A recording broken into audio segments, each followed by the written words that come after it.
বিরোধী দলের নেতা বলেছেন উনি মুক্তিযোদ্ধা পরিবারের লোক এবং উনি শহীদ পরিবারের লোক এবং উনি জামাতে ইসলাম করেন।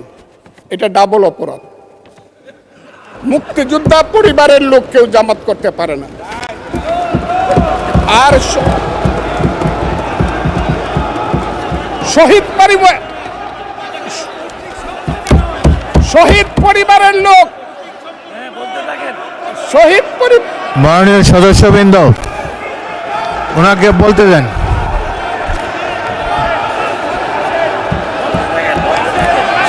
মাননীয় সদস্যবৃন্দ অর্ডার আপনারা শৃঙ্খলা রক্ষা করুন।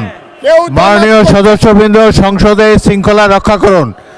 মাননীয় সদস্য ফজলুর রহমান আপনি শেষ করুন, কষ্ট পাইতেছেন, বক্তব্য শেষ করুন। আমি আবারও বলে রাখলাম শহীদ পরিবারের লোক তো জামাত করতেই পারে না, আর জামাত করলে ডাবল অপরাধ করতেছে। দুই, তাহলে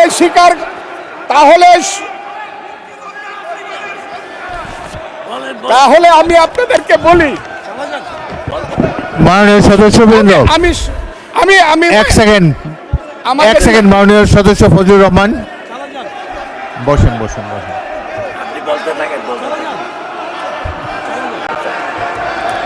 আমি আপনাদেরকে মাননীয় সদস্যবৃন্দ প্রোটেকশন আশা করতেছি। মাননীয় সদস্যবৃন্দ বসুন, কিন্তু আমার গলা সংসদে শৃঙ্খলা রক্ষা করুন। ওনার গলা, আমি কিন্তু ওনাদেরকে খারাপ কিছু বলি নাই। বসেন।